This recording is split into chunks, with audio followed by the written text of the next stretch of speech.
ജ്ഞാനേശ്വരി ഭഗവത്ഗീതയുടെ ജ്ഞാനേശ്വര ഭാഷ്യം അധ്യായം 18 മോക്ഷസന്യാസയോഗം. ഇരുമ്പ് സ്പർശമണിയുടെ സ്പർശനമേറ്റിട്ടും അതിൻ്റെ അസംസ്കൃതാവസ്ഥയ്ക്ക് മാറ്റം വരുന്നില്ലെങ്കിൽ അത് എന്തിൻ്റെ കുറ്റമാണ്? ഒരു കാട്ടാറിന് ഗംഗയെ തേടിയെത്തി അതിൽ വീഴുകയെന്നല്ലാതെ മറ്റൊന്നും ചെയ്യാനില്ല. എന്നിട്ടും അത് ഗംഗയായില്ലെങ്കിൽ അതിൻ്റെ കുറ്റം ആർക്കാണ്? എൻ്റെ ഭാഗ്യവിശേഷം കൊണ്ട് മഹാത്മാക്കളായ നിങ്ങളുടെ പാദാന്തികത്തിൽ അണയുന്നതിന് കഴിഞ്ഞു. അതിനുശേഷം എന്തെങ്കിലും കുറവ് എന്നിൽ അവശേഷിക്കുമോ? എൻ്റെ ഗുരുനാഥൻ്റെ കാരുണ്യത്താൽ എനിക്ക് നിങ്ങളെ എൻ്റെ ചങ്ങാതികളായി ലഭിച്ചു. എൻ്റെ ആഗ്രഹങ്ങളെല്ലാം നിറവേറി കഴിഞ്ഞിരിക്കുന്നു. നിങ്ങൾ എനിക്ക് എൻ്റെ മാതൃഗേഹം പോലെയാണ്. തന്മൂലം ഈ ഗ്രന്ഥം പൂർത്തിയാക്കി ഞാൻ ഉപാസിച്ചിരുന്ന എൻ്റെ അഭിലാഷം സഫലീകരിച്ചു. പാരിടത്തെ മുഴുവനും പൊന്മയമാക്കി തീർക്കാൻ കഴിഞ്ഞെന്ന് വരാം. ചിന്താമണി കൊണ്ട് നിറഞ്ഞ വലിയ പർവ്വത നിരകളെ സൃഷ്ടിക്കാൻ സാധിക്കും. സപ്തസാഗരങ്ങളെയും അമൃത് കൊണ്ട് നിറയ്ക്കാൻ കഴിഞ്ഞെന്ന് വരാം. ആകാശത്തുള്ള നക്ഷത്രങ്ങളെ എല്ലാം ചന്ദ്രന്മാരാക്കി മാറ്റുന്നതിനും വലിയ പ്രയാസമുണ്ടായില്ലെന്നും വരാം. കൽപ്പതരുക്കളുടെ ഒരു ഉദ്യാനം തന്നെ വളർത്തിയെടുക്കുന്നതും അത്ര കഠിനമായ കാര്യമല്ലാത്തതാകാം. എന്നാൽ ഗീതയുടെ ആന്തരികമായ രഹസ്യത്തെ ആഖ്യാനിക്കുന്നത് അതീവ ദുഷ്കരമാണ്. ഞാനൊരു മൂഢനും വാണിഹീനനുമായിരുന്നിട്ടും ഗീതയുടെ അന്തരാർത്ഥത്തെ ഗ്രന്ഥരൂപത്തിൽ ലോകർക്കെല്ലാം മാംസചക്ഷുസുകൾ കൊണ്ട് കാണത്തക്ക വിധത്തിൽ മറാഠി ഭാഷയിൽ പ്രകാശിപ്പിച്ചത് ആശ്ചര്യകരമായ ഒരു വസ്തുതയല്ലേ? ബൃഹത്തായ ഗീതാ വിവർത്തനമെന്ന വിസ്തൃത സമുദ്രം താണ്ടി അതിൻ്റെ മറുകരയെത്തി കീർത്തിയുടെ പതാക ഉയർത്തിപ്പിടിച്ച് ഞാൻ വിജയം ആഘോഷിച്ചില്ലേ? ചുറ്റുപ്രാകാരങ്ങളോടും മഹാമേരുവോളമുള്ള താഴികക്കുടത്തോടും കൂടിയ ഗീതയാകുന്ന കോവിൽ പണിത് അതിൽ ഗുരുവാകുന്ന ലിംഗത്തെ പ്രതിഷ്ഠിച്ച് ഞാൻ പൂജിച്ചില്ലേ?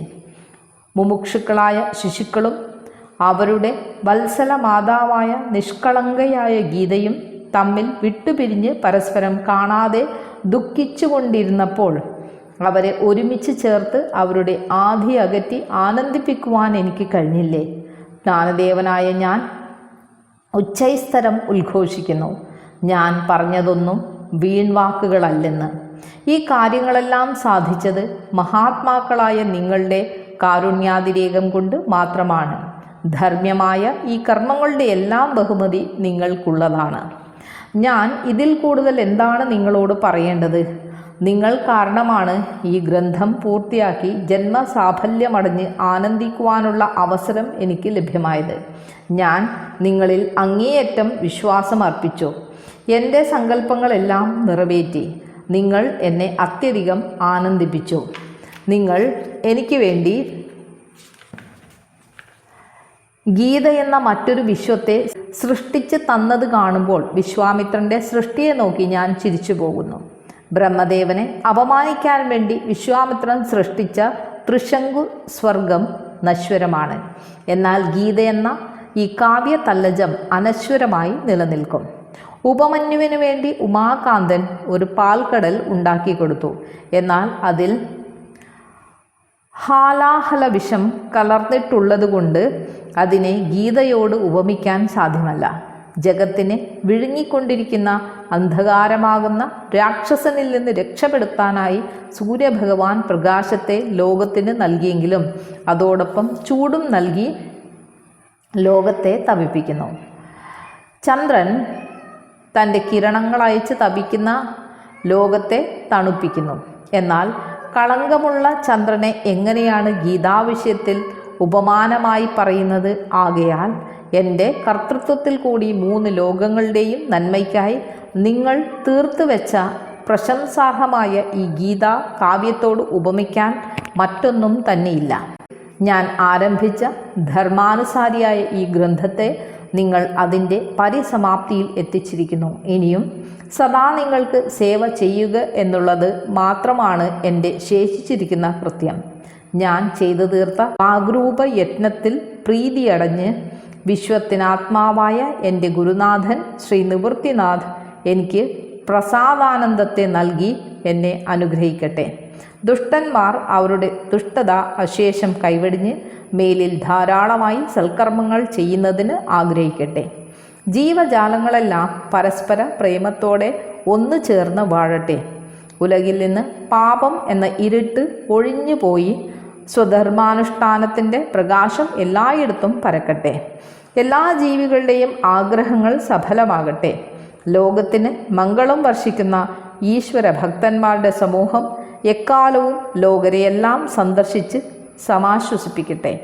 മഹാത്മാക്കൾ സഞ്ചരിക്കുന്ന കൽപ്പതരു നികരങ്ങളാണ്. ചിന്താമണി രത്നങ്ങളുടെ ജീവസുറ്റ ഗ്രാമങ്ങളാണ്. അമൃതം നിറഞ്ഞ വാക്കുകൾ സംസാരിക്കുന്ന സാഗരമാണ്. കളങ്കമറ്റ ചന്ദ്രനാണ്. താപം നൽകാത്ത സൂര്യനാണ്.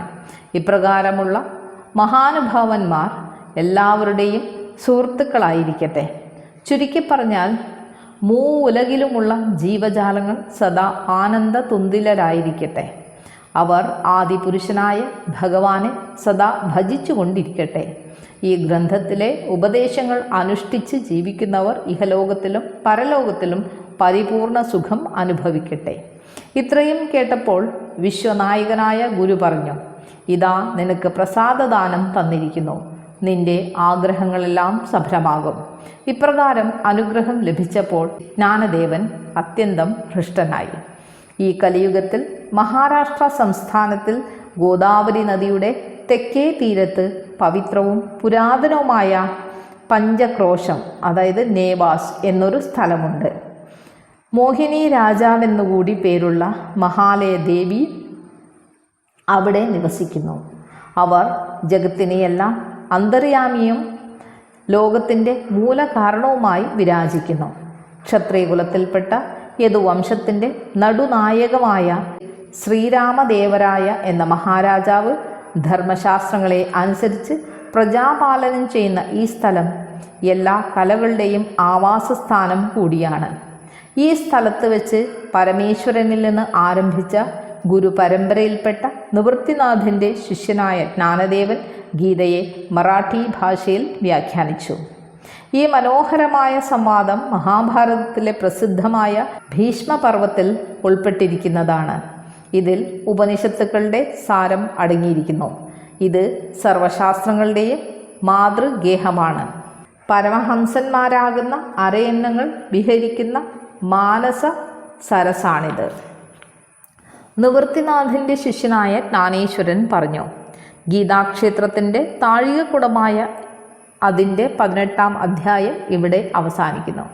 ഈ ഗീത എന്ന പുണ്യസമ്പത്തിയുടെ പ്രഭാവത്താൽ ലോകത്തിലുള്ള സർവ്വജീവരാശികളും മേൽക്കുമേൽ അഭിവൃദ്ധിപ്പെട്ട് സമ്പൂർണമായ ആനന്ദം അനുഭവിക്കട്ടെ. ജ്ഞാനേശ്വരൻ ശകവർഷം 1212 ഗീത വ്യാഖ്യാനിക്കുകയും അത് ശ്രീ സച്ചിദാനന്ദ ബാബ ബഹുമാനപൂർവ്വം രേഖപ്പെടുത്തുകയും ചെയ്തു. ഓം തത്സദിതി ശ്രീമദ്ഭഗവദ്ഗീതാസു ഉപനിഷത്സു ബ്രഹ്മവിദ്യായാം യോഗശാസ്ത്രേ ശ്രീകൃഷ്ണാർജുന സംവാദേ മോക്ഷസന്യാസയോഗോ നാമ 18-ോऽധ്യായഃ.